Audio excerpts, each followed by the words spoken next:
BJP পরিচালিত পঞ্চায়েত প্রধানের বিরুদ্ধে হুমকি দেওয়া ও কাটমানি চাওয়ার অভিযোগ। থানায় লিখিত অভিযোগ জানালো ঠিকাদারের বিরুদ্ধে আর্থিক তছরূপের পাল্টা অভিযোগ প্রধানের।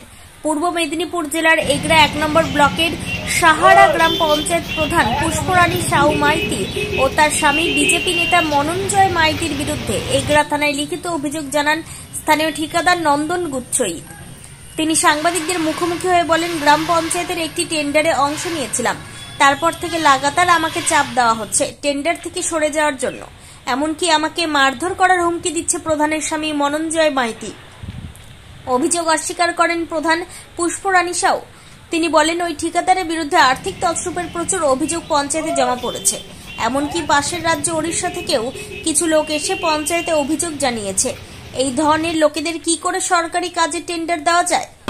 নন্দন গুচ্ছাই নামে একজন কন্ট্রাক্টর ওখানে যে টেন্ডারগুলো বেরিয়েছিল তাতে তিনি টেন্ডার ফেলেছিলেন।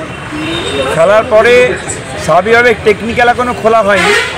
জানতে পেরে সেখানকার বিজেপি প্রধান পুষ্পলতা এবং মনঞ্জয় তার হাজব্যান্ড এরা দুজন মিলে তাকে ফোনে হুমকি দিচ্ছেন এবং প্রাণে মেরে ফেলার হুমকিও দিচ্ছেন।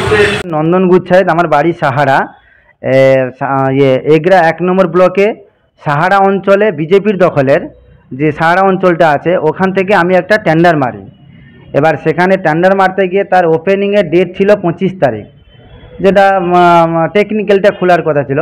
এবার টেকনিক্যালটা খোলার আগে ওখানকার যিনি বিজেপির প্রধান আছেন পুষ্পলতা সাউ মাইতি, উনি আমাকে ফোন করেন 23 তারিখ বা 24 তারিখের দিন। উনি আমাকে ধমকি চমকি দিচ্ছে যে তুমি এসে ওই টেন্ডারটাকে তুলে নাও, নাহলে ওই টেন্ডারটাকে ক্যান্সেল করো, যে ওই কাগজে সিগনেচার করে তুমি এখান থেকে লিখিতভাবে দরখাস্ত দিয়ে যাও, যে ওখান থেকে তুমি টেন্ডারটাকে তুলে নিয়ে যাও। কিন্তু এলাকা থেকে সাহারা পল্লীশ্রী এবং সাহারা হাই সংসদ থেকে কিছুদিন আগে আমার কাছে একটা মাস পিটিশন আছে। ওই এলাকার সমস্ত জনগণ ওটাই লিখে পাঠিয়েছেন যে একজন গৃহবধূকে এবং তার বাচ্চাকে নিয়ে উনি পালিয়ে গেছেন। ওনার স্বামী প্লাস ওনার বাবাও ওনাকে ঘরে ঢুকতে দেন না। গ্রামবাসীর পক্ষ থেকে ওনাকে গ্রামে ঢুকতে দেওয়া হয় না।